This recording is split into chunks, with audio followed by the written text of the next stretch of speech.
Hi, I'm Gail. Hi, I'm Catherine. Welcome to Women Over 70 Aging Reimagined, our award-winning weekly podcast.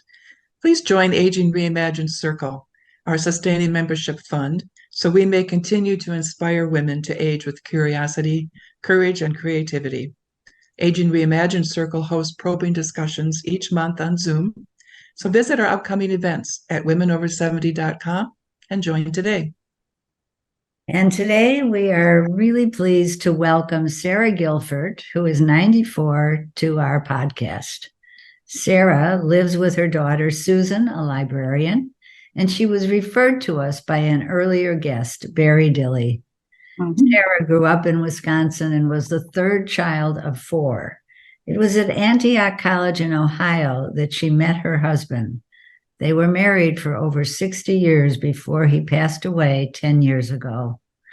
Sara always thought that she would be a teacher, and she secured a position at Ohio University in their fibers department in the early 1980s.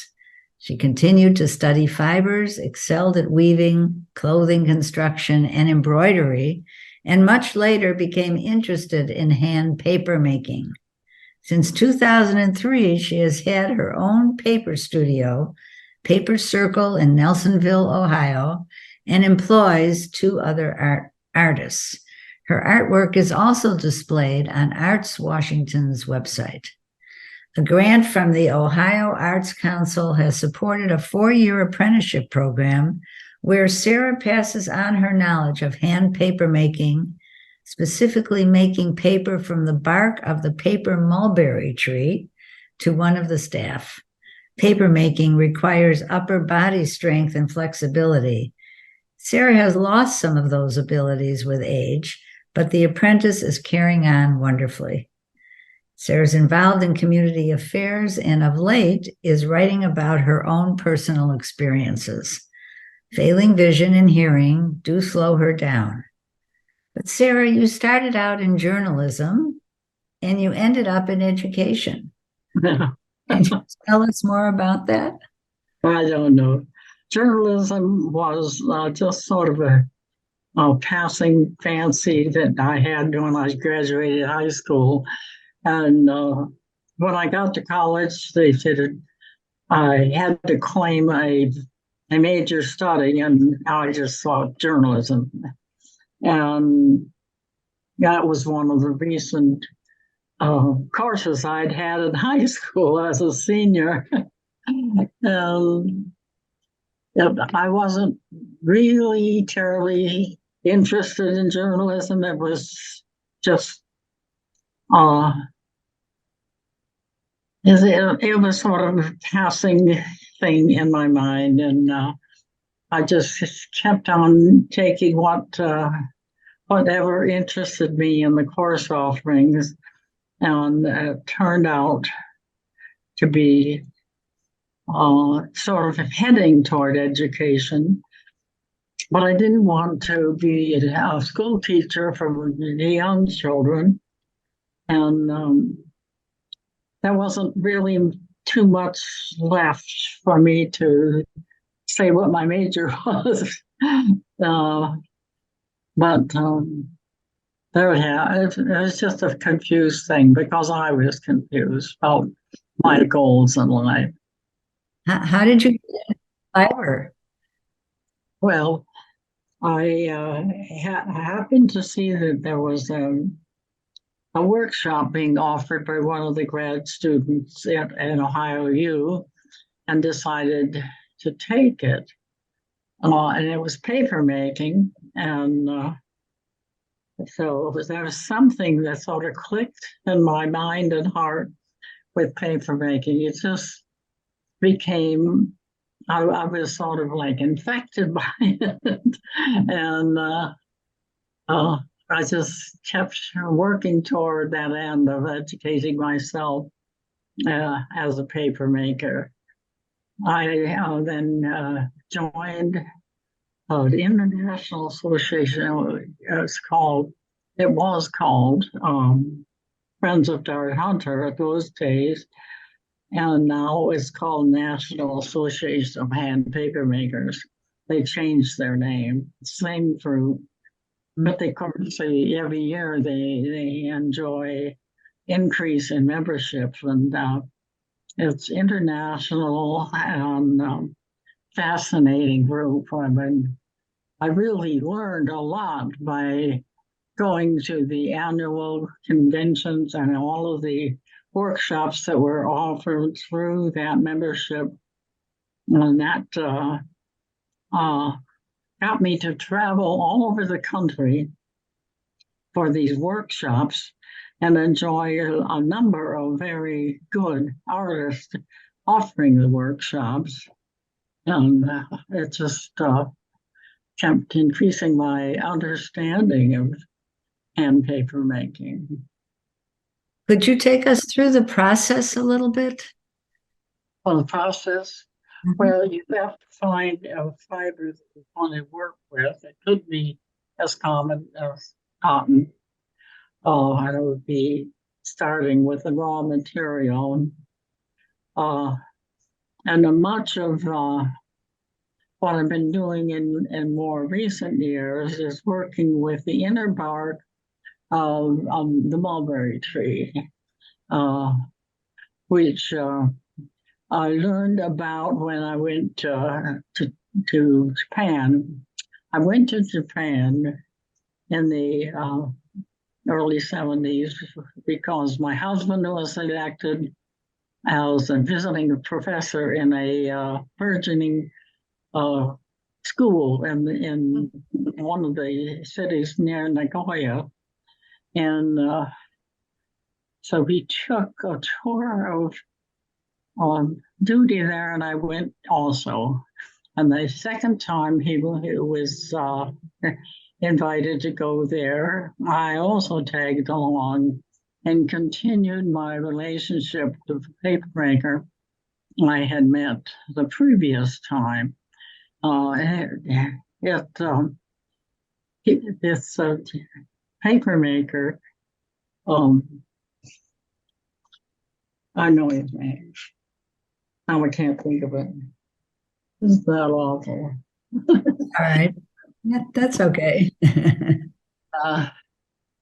He was working in a village near Nagoya where we were in an apartment, and I had to learn to drive those mountain roads on the wrong side of the road to get to the paper making studio.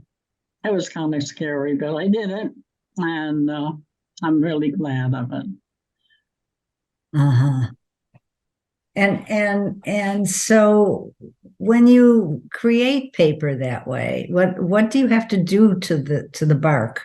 Oh, you cut the year old, or not the year old, or about 9 months old branches from the root of the mulberry tree. And you steam the branches to the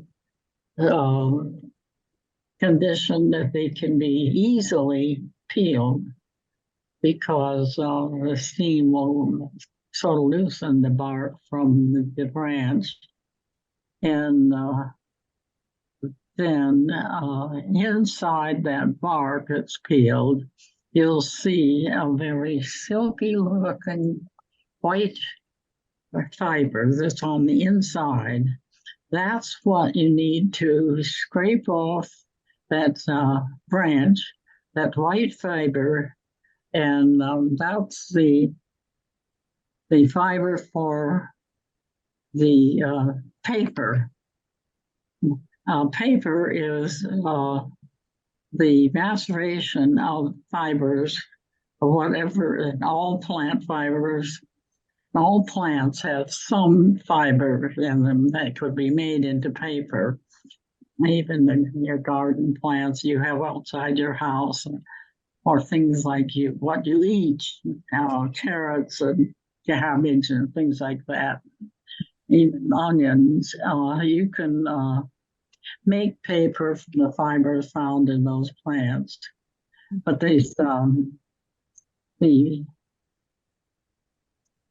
I was telling you about the fiber from the mulberry plant. When you have scraped the inner bark free, you scrape that white silky fiber from the inner bark, then it needs more cooking and pounding. The traditional method in Japan of pounding the bark is pounding the long wooden stick, but it can be pounded with a mallet or a stick or anything. And we've used them all in the studio. And then you can use a paper making machine. The one that I have is the Wine paper making machine, which is a mechanical machine that turns a wheel on a bed plate and pounds the fiber that's in the water of the machine, and it produces an oblong circle pattern of slurry of water and fiber, but that is much too strong a treatment for the fiber from the paper making. I can't say it right. From the mulberry plant, you want something less violent, and it doesn't. It has to be beaten to a pulp before you can put it into the vat to make paper. However, I have used the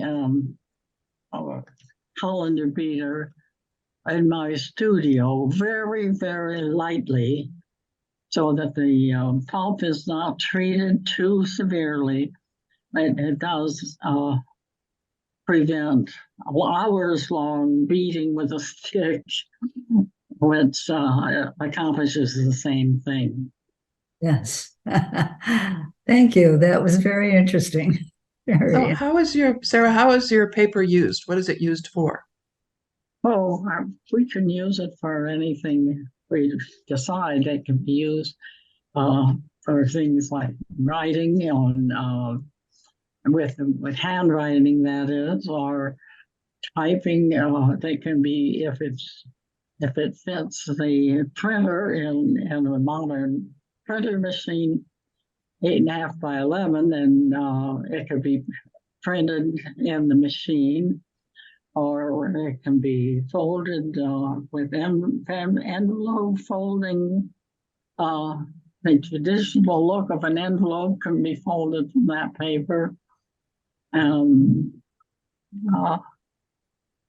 It can be used to make the pages of a book so that printed material can be turned into a book, and it can be bound so that the pages are solidly kept in the book, or they can be loosely bound with like a notebook with metal rings in it.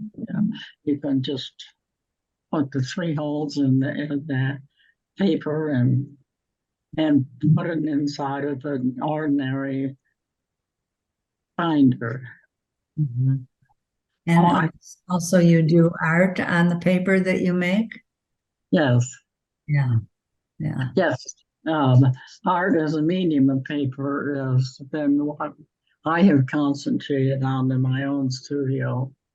I just had a retrospective of major works that I had done many years ago, and in Paper Circle in our gallery. Oh, that was the month of June, and they published it online. I can't even give you the reference for. Mhm. I'll have to work on that and give it to you later. Okay. All right. I did see the example of your work at the Arts, what is it? The Arts Washington site. Oh, And that is, you're one of many artists that they are exhibiting on their site. oh, I don't even know this site. Arts Washington? Arts WA, is WA Washington, or am I mistaken about that? artswa.gov. Hmm. And Well, I don't know what I will, that I will send that to you. is. I'll That's a send, good thing you told me. Oh, I'll send it to you so you don't have to okay. write it down now. Okay, that'll be good. And so, how has, when we talked, you spoke about loss of vision and hearing it beginning to affect you. How has, what is that, is it making it impossible to do art anymore, or what? No, I have not felt that I can really do any art anymore, but uh, my eyesight is just going quickly, and I see everything quite uh, fuzzy. I have gone to the doctor many times to improve my lenses, and he said, we can only do so much with lenses. Mhm. And I guess I've reached my limit in the lenses change, and so I can't do that. But he has prescribed many different eye drops. I keep using these eye drops daily, but I don't think they're doing any good. And I had an eye infection that I had to be treated for. Visited the doctor about 3 or 4 times in the past 10 months, and it's not quite done yet. My eyes are watering all the time. And if you see me talking to you with tears running down my face, it's usually because the eyes just plain water too much. Oh, yes, yes. Is it a form of macular degeneration? Yes, there is the macular degeneration as part of the diagnosis.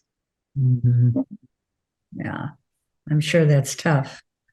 It is. It gets very difficult. And I gave up driving about 2 years ago without Susan's assistance here at the home. I definitely would be in trouble.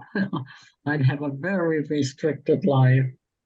Mm. And I do have many friends who have volunteered to take me anywhere. If I need a ride somewhere, I can call somebody and get it. It's just an awkward thing. As far as Susan is concerned, whenever she's able, which is most days and evenings, she can drive me to places I need to go. Has it been difficult for you to learn to ask for help from other people? Oh, it is.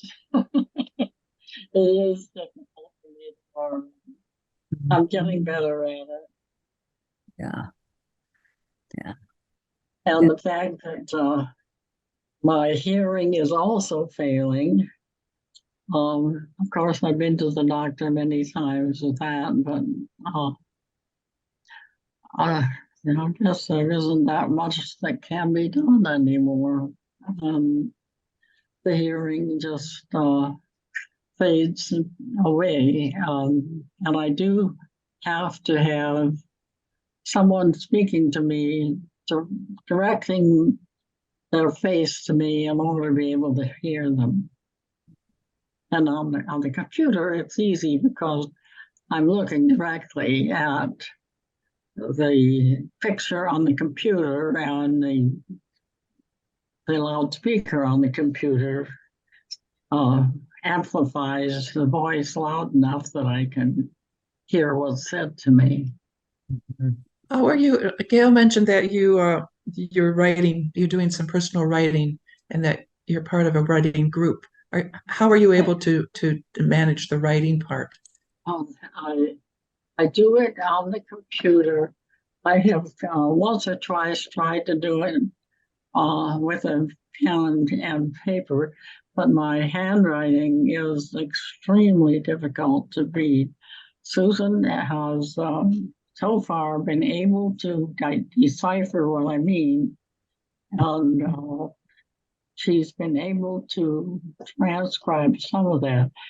But it's just better if I would just type it out on this computer, and I don't try anything very ambitious. It's a page or two of an essay or a reminiscence, or uh, sometimes I'll even come up with a poem.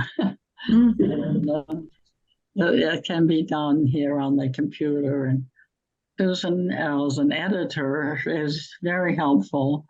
She could make it reasonable. And we can present that when the group meets.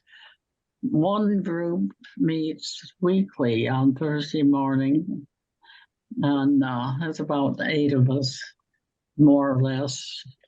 Sometimes 6 of us, or 6 to 8 people assemble in a particular place in the suburban part of this town. And the other one meets once a month on Monday nights. On either about 2 or 3 people come to my house, and then we have a Zoom screen for the other people who want to be part of it. There's about 5 or 6 people there too, who regularly attend that. There's just a different group of people. Mm-hmm. What kinds of things are you writing about?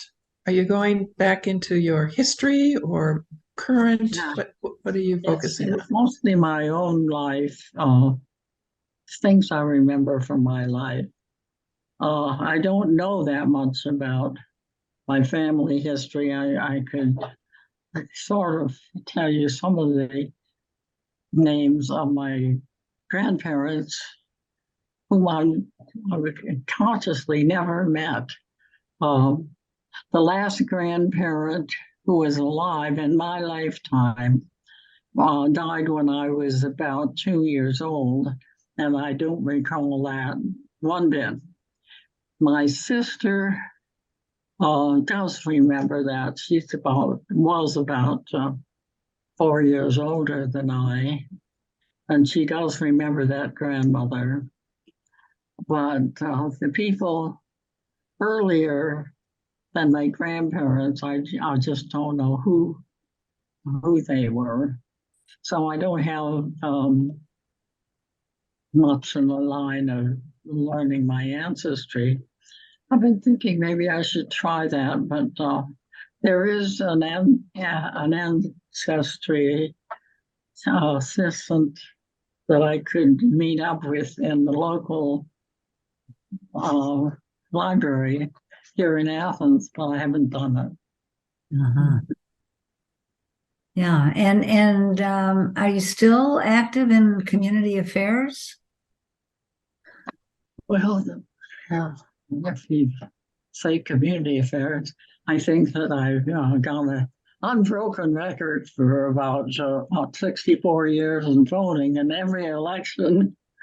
And I did already vote in the August election this year, early voting, and I haven't missed any elections at all. But what the community affairs to see me sort of filters through the Quaker community, of which I'm a part, and So I attend the Quaker activities as best I can. Mm-hmm.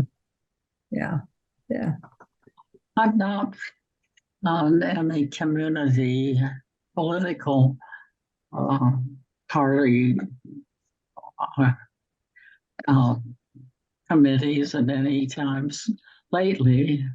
I did earlier in my life, but I haven't the past 5 or 6 years anyway. Mm-hmm. I'm thinking that you probably have, I know you have, wisdom to impart to our younger listeners. And I'm wondering, is there anything that you would say to them from your vantage point that could be useful? Your younger listeners? All the people who listen to our podcast. Oh, I see. Mhm. I don't know. Just keep moving. Don't stop and don't give up. That's about the best I could say. And I definitely feel it's necessary to keep my body moving in order to keep myself alive. There's so much just older people feeling so many pains in their bones. And I certainly understand that. I have enough of them that they don't move. And pretty soon they're sort of, um, their bodies sort of freeze solid. They don't seem to move anymore unless a person works at keeping on moving. Mm-hmm. So I think it's very important. I go to a Pilates instructor 3 times a week and do the Pilates exercises as she directs them. And I'll be at one time during the week. I'll actually be in her studio, and the other times it's on FaceTime. And she talks to me in my home from wherever she is. Are you able to use the equipment? Pretty well, not all of it, not all the time. I rely on Susan to get me out of trouble sometimes. um, so um, Susan is very accomplished with the computer because of her training and life. And so I'm very grateful to have that available to me to get over some of the technical problems in this age of electronics. Yes, right.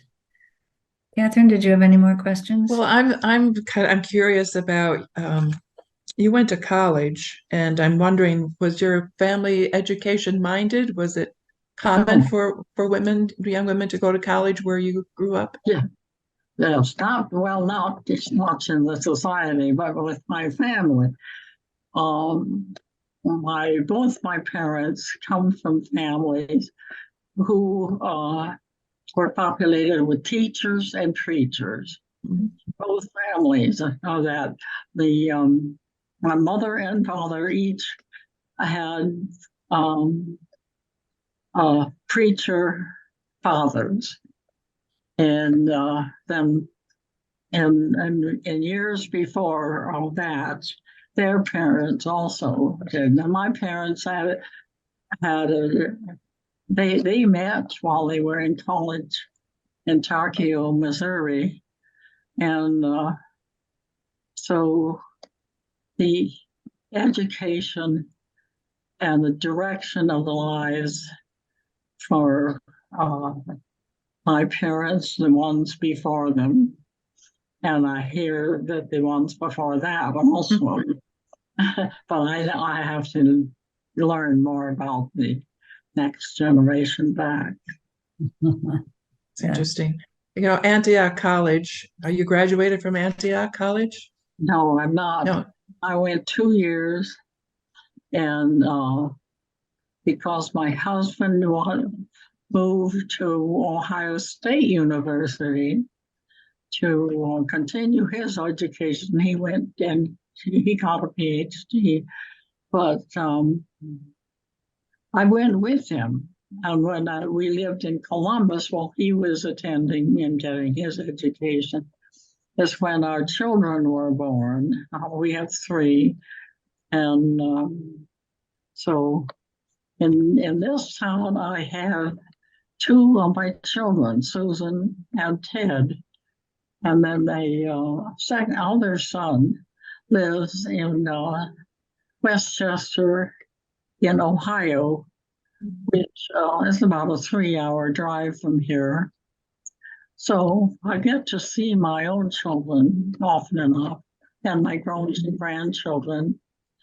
One of my grandchildren who lives in this town does come over here to have dinner with us pretty often. And I'm very glad of that.